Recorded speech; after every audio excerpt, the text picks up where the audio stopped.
Schau dir nur den menschlichen Körper an, dann gibst du ihm das Beispiel. Menschlicher Körper. Du sagst zu ihm, deine Nieren, die machen hunderte chemische Analysen zur selben Zeit. Wenn du eine Kläranlage draußen auf der Straße finden würdest, und du würdest sagen, ich weiß nicht, wer die gebaut hat, da war bestimmt eine Explosion, da hat sich die Kläranlage so zusammengebastelt, dann würdest du sagen, du hast keinen Verstand mehr. Das heißt, wenn du nicht akzeptierst, dass eine Kläranlage aus Zufall entstanden ist, weil das ein kompliziertes Gebilde ist, wie kannst du akzeptieren, dass der Mensch Nieren hat?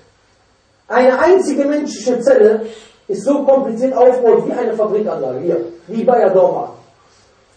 Meinst du fährst an Bayer Dormann vorbei, da sagt jemand, okay, war bestimmt ein Windstoß, aber auch vorher ein Schrottplatz, da hat sich alles zusammengebastelt. Ja, verstehst du? Das glaubt dir keiner. Eine einzige menschliche Zelle ist wie eine Fabrikanlage. Das wird dir keiner glauben. So, da wird jeder sagen, okay, wir akzeptieren das, die Schöpfung hat einen Schöpfer. Jetzt kommt die nächste Ausrede. Die nächste Ausrede ist, ja, wenn es Gott gibt, warum passieren dann so viele schlechte Dinge? Was sagen wir dann? Wir sagen, dass schlechte Dinge passieren, ist kein Beweis dafür, dass es keinen Gott gibt. Das ist nur ein Beweis dafür, dass du ein falsches Konzept von Gott hast. Denn Gott hat diese Welt nicht erschaffen zur Erhalt der Gerechtigkeit, sondern für die Gerechtigkeit ist die jenseitige Welt da. Allah sagt im Koran in Surah Yasin, ja, فَالْيَوْمَ لَتُظْلَمُ نَفْسٌ شَيْئًا وَلَا تُجْزَوْنَ إِلَّا مَا كُنْتُمْ تَعْمَلُونَ. An jedem Tag wird keiner Seele Unrecht getan, außer das, was sie getan hat. Das heißt, an jedem Tag, der jüngste Tag, nicht jetzt. Und Allah sagt schon, dass er diese Welt als Probe gemacht hat. Er hat sie zur Probe gemacht. الَّذِي خَلَقَ الْمَوْتَ وَالْحَيَاةَ لِيَبْلُوَكُمْ أَيُّكُمْ أَحْسَنُ عَمَلًا. Der Leben und Tod erschaffen hat, um euch auf die Probe zu stellen, wer die besten Taten verbringt.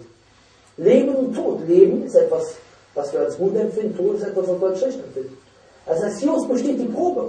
Was will er jetzt sagen? Ja, finde ich aber nicht gut. Ja, warum gibt es Krankheiten? Wir sagen, hättest du die Krankheit erkannt, hättest du die Gesundheit erkannt, wenn die Krankheit nicht wäre.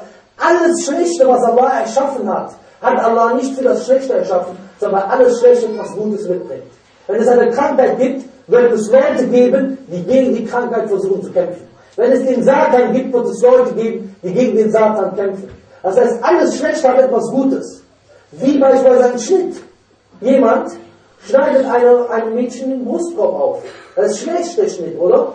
Aber warum? Der Schnitt an sich ist was Schlechtes, aber es ist dazu da, um das Herz zu operieren. Und alles Schlechte, was Allah erschaffen hat, ist nicht schlecht. Der Zweck dahinter ist nicht schlecht. Min sharri ma khalaq. Allah hat das Schlechte erschaffen. Von dem Übel, das er erschaffen hat. Aber er hat das Übel erschaffen für eine Weisheit. Weil er das Leben als Probe bestimmt hat. Jetzt wird der eine sagen, das gefällt mir aber nicht. Das ist dein Problem. Denn manche, die haben die Rolle verwechselt. Die haben die Rolle verwechselt. Die denken, sie sind Gott und Gott ist ihr Diener. Das denken die. Aber bei uns ist die Sache ganz klar. Allah sagt im Koran, so bei 21 Vers 23 oder so 23 Vers 21, dort sagt er, لَا يُسْأَلُ عَمَّا يَفْعَلُ وَهُمْ يُسْأَلُونَ. Er wird nicht gefragt nach dem, was er getan hat, aber sie werden gefragt. Ganz einfach. Guck mal, Brüder, das ist gerade eine ganz einfache Sache, wie man innerhalb von 5 Minuten die Existenz Gottes erklärt. Und das könnt ihr lernen. Guck mal, was meint ihr, wenn ihr, guck mal, wie alt ihr jetzt seid. Was meint ihr, wenn ihr hier jetzt schon anfangt? Ihr könnt euer Leben verändern. Ihr könnt Leute zum Islam rufen. Nächstes Beispiel. Jeder kriegt eine Aufgabe hier. Ich bin nicht hingekommen, einfach nur zu erzählen. Ich bin hingekommen, eine Wirkung zu hinterlassen. Ich bin hingekommen, eine Lawine auszulösen. Jeder hier ist ein Schnee. Jeder hier ist ein Stück, ein Schneeball, ein kleiner Schneeball. Und der soll zu einem großen werden. Jeder soll nach Hause gehen zu seiner Familie. Und soll gucken, wo ist das Problem. Wer betet in der Familie? Und dann lade ihn ein, so schön. Wenn er nicht kommt, versuch ihn mal auf die Internetseite auf uns zu machen. einundzumparadis.de beispielsweise. Wenn er nicht kommt, am 12. 19. Dezember machen wir schon eine große Aktion hier. Wir wollen, dass keinen türkischen Jugendlichen und keinen arabischen Jugendlichen oder muslimischen Jugendlichen gibt, hier in Hackelbruch, der nicht 5-mal am Tag betet. Wir wollen, dass es kein Mädchen gibt, hier in Hackelbruch, die kein Kopftuch trägt. Wir wollen diesen Menschen diese Barmherzigkeit des Islam rüberbringen. Und ihr gehört mit dazu. Ihr gehört zum Team. Das heißt, ihr müsst rausgehen, ihr müsst die Flyer verteilen, ihr müsst den Leuten Bescheid sagen, ihr müsst in die Moschee bringen. Und sagen ihm einfach nur eine Sache.